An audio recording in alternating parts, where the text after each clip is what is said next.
नमस्कार। इस समय की बड़ी खबर है पाकिस्तान से जुड़ी हुई। पाकिस्तान के कैबिनेट मंत्री ने अपने संसद में कबूला है कि पुलवामा हमले के पीछे पाकिस्तान का हाथ है। मंत्री फवाद चौधरी ने कहा कि इमरान खान सरकार की बड़ी कामयाबी है कि भारत में घुस के मारा। पिछले साल 14 फरवरी को 2019 पुलवामा में सीआरपीएफ के काफिले पर आतंकवादी हमलावर ने एक हमले में हमारे 40 जवान मारे थे। और आइए सुन लेते हैं पाकिस्तान की इस मंत्री ने क्या कहा। जिस एतमाद से उन्होंने आके ये बातें की यहाँ पर कि स्पीकर जनाब शाह महमूद कुरैशी साहब की टांगें कांप रही थी, कह रहे थे हिंदुस्तान हमला कर रहा है। हमने हिंदुस्तान को घुस के मारा है जनाब स्पीकर वहां पे। और पुलवामा में जो कामयाबी है, पुलवामा में जो हमारी कामयाबी है, वो इमरान खान की क़यादत में इस कौम की कामयाबी है। उसके हिस्सेदार आप भी सब हैं, उसके हिस्सेदार हम भी सब हैं। तो आइए सीधे अपने सहयोगियों के पास चलते हैं इस मामले पे जानकारी के लिए। नीता शर्मा हमारे साथ फोन लाइन पर मौजूद हैं, बताया जा रहा है। नीता, भारत सरकार की तरफ से क्या कुछ रिएक्शन आया है जब से ये पूरा बयान सामने आया उस पर?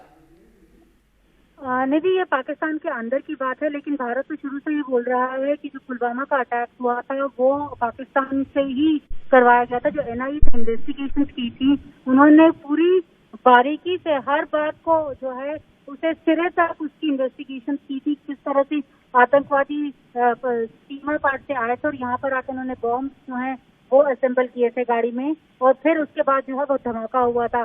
किस तरह से लोगों को उन्होंने मोबिलाइज किया था, ये एनआईए की इन्वेस्टिगेशन पहले ही बोल चुकी है, जिसके मामले में एनआईए चार्जशीट भी दायर कर चुका है। तो ये भारत के लिए कोई चौंकाने वाली बात नहीं है, लेकिन पाकिस्तान के लिए जरूर है कि पहले तो एक चोरी ऊपर से सीना जोरी, जो भारत इंटरनेशनल फोरम में बार बार बोलता रहा है कि पाकिस्तान की सरजमीन से जो आतंकवादी हैं वो ज्यादा कार्रवाई कर रहे हैं, लेकिन जो उसकी फ्रेंडली कंट्रीज हैं जिनमें चाइना भी शामिल है वो उसे सपोर्ट करता रहा है। लेकिन अब जब पाकिस्तान का खुद एक मंत्री इस बात को बोल रहा है, तो देखने वाली बात ये होगी कि इंटरनेशनली इसके रेपरकशन पाकिस्तान को किस हद तक अब झेलने पड़ेंगे। मुझे बहुत बहुत धन्यवाद नीता इस जानकारी के लिए। अब हमारे साथ हमारी सहयोगी कादमनी शर्मा हैं। कादमनी, इस बयान के क्या मायने, क्या होगा इसका असर? आप देखिए निधि, एक तो ये बयान जो है उनकी आपस की जो पॉलिटिक्स है उसके कारण ये बयान सामने आया। आपको याद होगा कल जिस तरह से एक सांसद ने ये कहा था कि पांव कांप रहे थे शाह महमूद कुरैशी के और माथे पर पसीना था, वो कह रहे थे कि 9 बजे हिंदुस्तान हमला कर देगा, इसीलिए विंग कमांडर अभिनंदन को छोड़ना जरूरी है। तो उसके जवाब में अब ये फवाद चौधरी ने नेशनल असेंबली में ये कहा है, और बोलते बोलते वो ये बोल गए हैं कि पुलवामा जो है इमरान खान की बड़ी उपलब्धि थी, इमरान खान सरकार की, और उन्होंने घुसकर मारा। तो क्या इमरान खान जो कि इतने दिनों से बहुत कोशिशों में लगे हुए हैं, और जो हमारे सूत्र बताते हैं एफएटीएफ में कि तुर्की और चीन की मदद से वो किसी तरह से ग्रे लिस्ट में बने हुए हैं, उससे भी बाहर नहीं आ पा रहे हैं, तो ये एक तरह से बहुत बड़ा झटका हो सकता है अगर इसको एविडेंशियरी वैल्यू के तौर पर ये सभी लें, क्योंकि कंप्लायंस जो है वो पाकिस्तान की सिर्फ 21 बेसिस पे हुई है, 27 के बजाय। फवाद चौधरी ने ये अगर असेंबली में खड़े होकर बोला है तो ये अपने आप में बहुत ज्यादा मायने रखता है, क्योंकि वहां पर आवाम की वो असेंबली है, उसके ऊपर से ये एक कैबिनेट मंत्री है, तो खुद कैबिनेट मंत्री ये कबूल रहा है कि उसने इस तरह की चीज की है। हालांकि कोशिश जो है वो ये लग रही है कि वो किसी तरह से जो आर्मी के ऊपर सवाल उठे हैं कल के बयान के बाद, जो वहां पर संसद में, वहां की संसद में, पाकिस्तान की संसद में हुआ है, तो आर्मी की इज्जत बचाने की ये कोशिश की जा रही है, फेस सेविंग एक्सरसाइज है। लेकिन इस सब के बीच में ये वही बात एक बार फिर से प्रूव करती है जो कि भारत लगातार कह रहा है कि पाकिस्तान की जमीन से ही ये सारा आतंकवाद भारत में चलाया जा रहा है। कादमनी, में एक और पहलू आपसे समझना चाहूंगी। आपने कहा कि इंटरनल पॉलिटिक्स है पाकिस्तान की, उस तहत भी ये बयान सामने आ रहे हैं, सेना को, वहां की सेना को एक श्रेय देने के लिए भी आ रहे हैं, लेकिन ये भी बहुत अहम हो जाता है कि जो ये पूरा बयान इस समय में सामने आता है, हमारे यहाँ भी चुनाव चल रहे हैं, लेकिन इसका असर क्या? क्योंकि भारत पहले से कहता आ रहा है जो अंतर्राष्ट्रीय समुदाय है उस पर भारत को एक बहुत बड़ी जद्दोजहद करनी पड़ती है, पड़ोसी के बार लगातार सबूत देने की। पाकिस्तान के कोर्ट सबूत मानते नहीं है, लेकिन अंतर्राष्ट्रीय समुदाय में इस बयान का कई मायने होंगे, क्योंकि ये, हालांकि ये जो मंत्री हैं अपने फिसलती जबान के लिए भी जाने जाते हैं। बिल्कुल निधि, ये काफ़ी इम्पॉर्टेंट है और इसलिए इसके दो तीन तरह के असर दिखेंगे। एक तो जो इंटरनल पॉलिटिक्स की बात है, आपने देखा है कि वहाँ पर विपक्ष कैसे एक हो गया है पाकिस्तान में और वहाँ पे बड़ी भीड़ जुट रही है उसको लेकर। दूसरी तरफ भारत जो है वो जब पुलवामा हमला हुआ था तो आपको याद होगा किस तरह से यहाँ सभी देशों के एम्बेसडर्स को बुला के उनको ब्रीफ किया गया था, हर चीज़ बताई गई थी कि क्या हुआ है क्या नहीं हुआ है।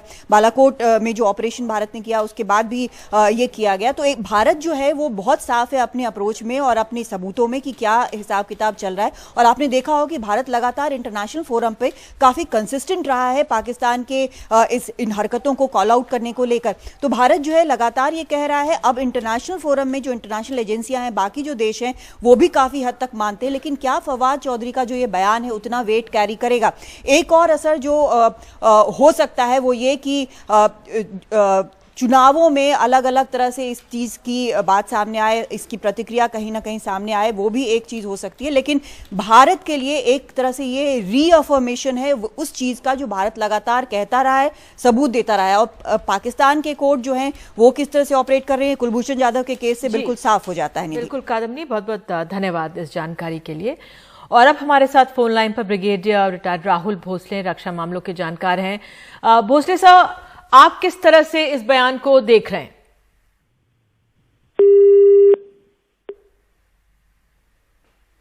तो विनोद भाटिया भी हमें बताया जा रहा है, विष्णु प्रकाश जी, हमारे विनोद भाटिया जो फॉर्मर डीजीएमओ हैं, उन्होंने क्या बोला इस पर, आइए सुन लेते हैं।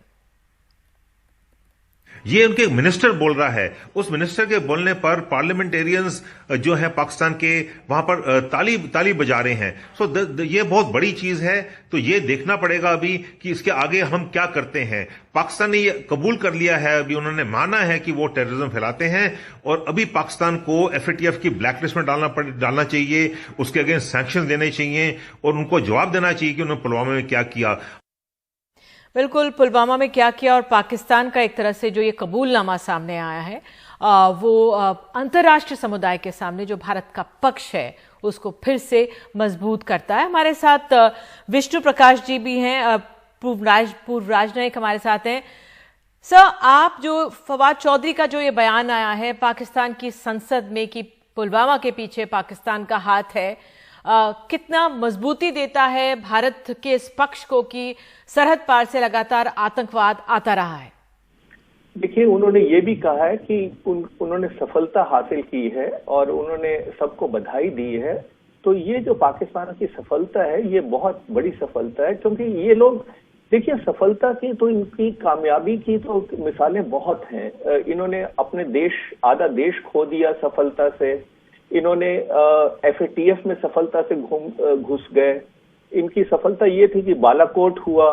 इनकी सफलता ये है कि कंगाल मुल्क हो गए हैं। तो इनकी सफलता ये कि इनके जो प्रधानमंत्री हैं कहते हैं कि ओसामा बिन लादेन एक शहीद थे। तो पाकिस्तान की सफलताओं की क्या जिक्र करें, और आज दुनिया भर में इनके बारे में सब कुछ जानते हैं। ये एक आतंकवादी देश है और बिल्कुल एक फेल्ड देश की के कतार पे खड़ा लगा हुआ है, किनारे पे खड़ा हुआ है। प्रकाश साहब, ये जो आपने कहा कि जो सफलता, जो आपके बयान में जो तंज है वो हम सब समझ सकते हैं। अभी हाल ही में जो पाकिस्तान की संसद में अभिनंदन को लेकर बयान आया था और जिस तरह से कहा गया कि भाई भारत हमला कर देता 9 बजे तक, इसलिए उसको रिलीज किया गया, तो क्या ये उनकी इंटरनल पॉलिटिक्स की वजह से फवाद चौधरी का ये बयान है, क्योंकि इससे अपने सेना को श्रेय देना, अपनी सफलता गिनाना, क्या उसको इस तरह से देखा जाए? देखिए, ऐसी सफलताएं जो ये चौधरी साहब अपनी सफलताओं की बात कर रहे हैं, तो ये है कि एक बंदूक निकाल के अपने पैरों पे फायर करने वाली सफलता की बात कर रहे हैं। जहां तक पहले बयान था आर्मी चीफ के बारे में, उसमें 2-3 पक्ष हैं। एक तो आपको याद होगा कि जब अभिनंदन जी को रिहा किया गया था तो उन्होंने कहा था कि हम गुडविल के तौर पर रिहा कर रहे हैं। तो पाकिस्तान और गुडविल का कोई एक ऑक्सीमोरॉन है पाकिस्तान के लिए। ये लोग गुडविल का मतलब भी नहीं जानते हैं। दूसरा ये है कि ये जो उन्होंने कह रहे हैं हकीकत भी हो सकता है, ये एक कैंपेन भी हो सकती है, क्योंकि इस वक्त PMLN जो नवाज शरीफ साहब की पार्टी है वो बाजवा साहब के खिलाफ बोल रही है और आर्मी के खिलाफ बोल रही है, जो ज्यादातर नहीं होता। कुछ दिन पहले उन्होंने नवाज शरीफ ने लंदन से काफी करारा प्रहार किया था, तो ये उसका कंटिन्यूएशन भी हो सकता है, हकीकत भी हो सकती है। तो पर मोटी बात ये है कि ये जो नुमाइंदे हैं पाकिस्तान के, चाहे डीप स्टेट है, चाहे आर्मी है, चाहे सिविलियंस हैं, चाहे ऐसे सफल लीडर हैं जैसे कि चौधरी साहब हैं, अपने देश का विनाश में लगे हुए हैं और इनको शायद कोई नहीं बचा सकता। जी सर, बहुत बहुत धन्यवाद एनडीटीवी इंडिया से जुड़ने के लिए इस मसले पर। और इसी की कड़ी में एक और जानकारी दे दें, जिससे आपको बता दें, इससे पहले विंग कमांडर अभिनंदन की रिहाई के वक्त एक खुलासे से पाकिस्तान की जमकर किरकिरी हो रही थी। दरअसल पाकिस्तान संसद में सरदार अयाज सादिक ने कहा था कि उस वक्त पाकिस्तान को भारत के हमले का डर इस कदर सता रहा था कि आनन फानन में विंग कमांडर अभिनंदन को रिहा करने का फैसला लिया गया। बयान देते हुए उन्होंने कहा कि अभिनंदन को लेकर बुलाई गई बैठक में आने से प्रधानमंत्री इमरान खान ने तो मना कर दिया था, लेकिन इससे विदेश मंत्री शाह महमूद कुरैशी मौजूद थे। बैठक में पाकिस्तानी सेना के प्रमुख जनरल बाजा पहुंचे तो उनके पैर कांप रहे थे और पसीने निकल रहे थे, और उसी दौरान विदेश मंत्री कुरैशी ने कहा कि अभिनंदन को अगर जाने नहीं दिया गया तो रात 9 बजे भारत हमला कर देगा। आपको बता दें कि अपने मिग 21 से पाकिस्तानी विमानों का पीछा करते हुए अभिनंदन पाक सीमा में चले गए थे और उनके विमान दुर्घटनाग्रस्त हो गया था। भारत ने पुलवामा हमले के बाद पाकिस्तान के सैन्य ठिकानों पर पाकिस्तानी सीमा के भीतर जाकर हवाई हमला किया था। इसके बाद से दोनों देशों के बीच तनाव काफी बढ़ गया था। तो फिलहाल एक छोटा सा ब्रेक ले लेते हैं और आपको बताएंगे आगे कि मुंगेर को लेकर इतना बवाल वहां पे क्यों हो रहा है।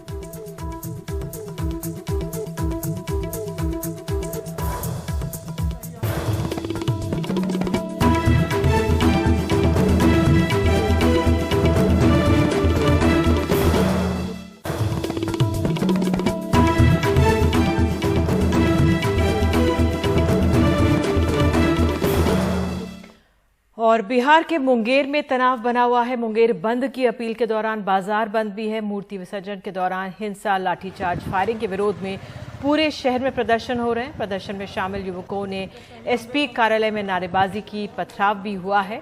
और आपको बता दें, यहाँ के जो डीएम है और एसपी को हटा दिया गया है। चुनाव आयोग ने कार्रवाई की है। हमारे सहयोगी मनीष कुमार हमारे साथ मौजूद हैं। मनीष, इस समय क्या स्थिति है मुंगेर की, क्या जानकारी आपको मिल रही है? देखिए, पहले तो मुंगेर में चुनाव आयोग के क्लियरेंस के बाद रचना पाटिल और एमएस ढिल्लों को, रचना पाटिल को जिलाधिकारी, एमएस ढिल्लों को जो है वहां का एसपी नया नियुक्त किया गया है। ये अब से कुछ देर के बाद वहां पर ज्वाइन कर लेंगे। साथ ही साथ मगध प्रमंडल की कमिश्नर जो हैं वो वहां पर एक जांच करेंगी कि आखिर वहां पर फायरिंग और लाठीचार्ज के लिए कौन जिम्मेवार है, किनके खिलाफ क्या कार्रवाई करनी चाहिए। उन्हें एक सप्ताह में रिपोर्ट देने के लिए कहा गया। लेकिन आज का दिन पूरे मुंगेर शहर के लिए काफी तनावपूर्ण रहा। कई जगहों पर, कई थानों को भीड़ ने, जो उग्र भीड़ थी, उन्होंने आग लगा दिया और साथ ही साथ प्रदर्शन हुए। कई सरकारी कार्यालयों में तोड़फोड़ की गई और स्थिति के तनावपूर्ण स्थिति के मद्देनजर अब जिला अधिकारी और एसपी को हटा दिया गया है, क्योंकि लोगों का कहना था कि स्थानीय एसपी की काफी गलतियां थी, जिसके कारण राज्य सरकार बैकफुट पर थी। क्योंकि राज्य सरकार जो बीजेपी है, उनकी सहयोगी है, उनका भी कहना था कि इन दोनों को हटाया जाना चाहिए। इसके बाद हटाने की कार्रवाई हुई है। अब राज्य सरकार का मानना है, खासकर जो लोग प्रशासन में लगे लोग हैं, उनका मानना है कि स्थिति थोड़ा सा कूल डाउन कल से होगा। निधि, बहुत बहुत धन्यवाद इस जानकारी के लिए मनीष, की उम्मीद करते हैं कल से हालात बेहतर हो जैसे आप कह रहे हैं। आगे बढ़ते हैं और एक ब्रेक लेने के लिए हमें कहा जा रहा है। ब्रेक के बाद आपको उत्तर प्रदेश ले चलेंगे। मायावती की जो रणनीति है वहां पे, उसके बदलते हैं किस तरह से आयाम, उस पर रिपोर्ट दिखाएंगे।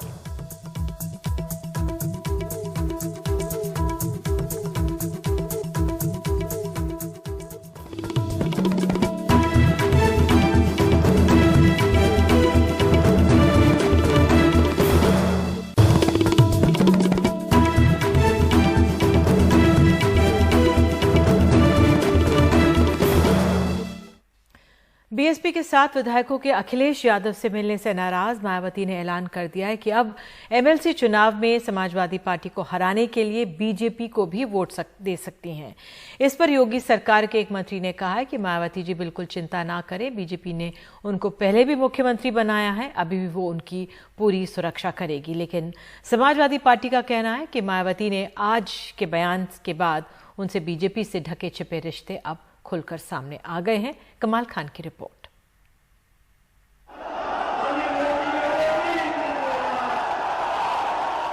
(2019) के लोकसभा चुनाव में जो सियासी दुश्मन साथ आए थे, साथ साथ झंडे लहरा रहे थे, वे अब फिर दुश्मन बन गए हैं। और दुश्मनी भी ऐसी वैसी नहीं। बीएसपी अध्यक्ष मायावती ने कहा है कि अखिलेश यादव की बीएसपी में कथित तोड़फोड़ का बदला लेने के लिए वो एमएलसी चुनाव में बीजेपी के साथ भी जा सकती हैं। और इसके लिए चाहे पार्टी के विधायकों को इनके उम्मीदवार को हराने के लिए बीजेपी वन्य किसी भी विरोधी पार्टी के उम्मीदवार को ही अपना वोट क्यों न देना पड़ जाए तो भी देंगे। बीएसपी के वे 7 विधायक जो अखिलेश यादव से मिले थे, उन्हें आज मायावती ने पार्टी से निकालने का ऐलान कर दिया। ये विधायक हैं हापुड़ से असलम चौधरी, भिनगा से असलम रायनी, परतापुर से मुश्तबा सिद्दीकी, हंडिया से हाकिमलाल बिंद, सिधौली से हरगोविंद भार्गव, मुंगरा बादशाहपुर से सुषमा पटेल और सगड़ी से वंदना सिंह। यूपी के राज्यसभा चुनाव में बीएसपी और बीजेपी के कथित समझौते को सामने लाने की कोशिश में यह विवाद शुरू हुआ। यूपी में राज्यसभा की 10 सीटों पर चुनाव है। बीजेपी 8, समाजवादी पार्टी 1 और बीएसपी 1 सीट लड़ रही थी। 1 सीट जीतने के लिए 37 विधायकों की जरूरत है।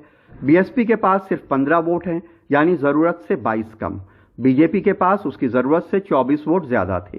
कहते हैं कि बाकी वोट के लिए उसका बीजेपी से समझौता था। राज्यसभा की 10 सीटों पे 10 उम्मीदवार निर्विरोध जीत जाते, लेकिन कहते हैं कि अखिलेश यादव ने एक निर्दलीय 11वां उम्मीदवार इसलिए खड़ा कर दिया ताकि चुनाव हो जाए और बीजेपी विधायकों का मायावती के उम्मीदवारों को वोट देना सबके सामने आ जाए। जो बीएसपी बीजेपी गठजोड़ साबित करने के लिए अखिलेश इतनी मेहनत कर रहे थे, मायावती ने आज अपने बयान से उसे और उजागर कर दिया। जिस तरीके से माननीय मायावती जी ने कहा है कि वो अपनी जरूरत पड़ी तो अपने वोट भारतीय जनता पार्टी को दे सकती हैं, ये वो बात कहीं न कहीं साबित करता है जो चर्चा में बहुत दिनों से थी कि ये एक्चुअली बीजेपी की टीम बी की तरह काम कर रही है। और आज ये सच्चाई सामने आ गई है कि अब ये पार्टी पूरी तरीके से सिर्फ बीजेपी के साथ है, बीजेपी के साथ निर्णय ले रही है, बीजेपी के पक्ष में खेल रही है। सिर्फ समाजवादी पार्टी ही नहीं, कांग्रेस महासचिव प्रियंका गांधी ने भी मायावती का वो बयान जिसमें वो बीजेपी को भी वोट देने की बात कह रही हैं, ट्वीट कर लिखा है कि इसके बाद भी कुछ बाकी है। अब रही सही कसर योगी आदित्यनाथ के मंत्री मोहसिन रजा ने पूरी कर दी है, जिन्होंने फौरन बीजेपी और मायावती के पुराने रिश्ते याद दिला दिए और साथ देने का वादा भी किया। आपको मुख्यमंत्री बनाने का भी काम भारतीय जनता पार्टी ने किया था और आज भी हम सबका सम्मान करते हैं, सबका साथ, सबका विकास और सबके विश्वास की नीति पर काम करते हैं। इसलिए बहन जी, आपको चिंता करने की जरूरत नहीं है। उत्तर प्रदेश में पूरी सुरक्षा और आजादी के साथ आप रहिए। कोई भी आपकी तरफ आंख उठाकर नहीं देख सकता। यूपी में दलित वोट करीब 21% है, जिसके एक हिस्से में बीजेपी ने सेंध लगा ली है। 19% मुस्लिम वोट है, जिसका एक हिस्सा मायावती को मिलता रहा है, जिसके लिए वो बड़े पैमाने पे मुसलमानों को टिकट देती रही हैं। ये देखना दिलचस्प होगा कि एक ऐसे सियासी दौर में जब बड़े पैमाने पे मुसलमान पहले ही बेचैनी महसूस कर रहे हैं, मायावती के इस बयान का उनके ऊपर क्या असर होता है। लखनऊ में कैमरामैन विनीत कुमार वर्मा के साथ कमाल खान, एनडीटीवी इंडिया। और एक ब्रेक के बाद आपको बताएंगे दिल्ली और एनसीआर में प्रदूषण की रोकथाम के लिए अध्यादेश।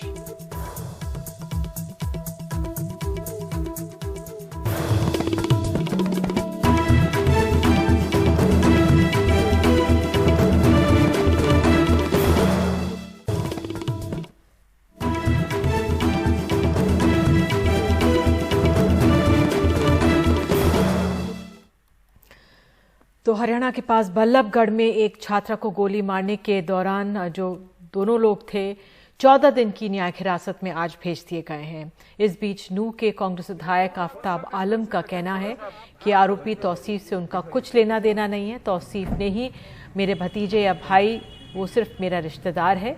मैं और मेरा पूरा परिवार पीड़ित परिवार के लड़की के साथ खड़ा हुआ है।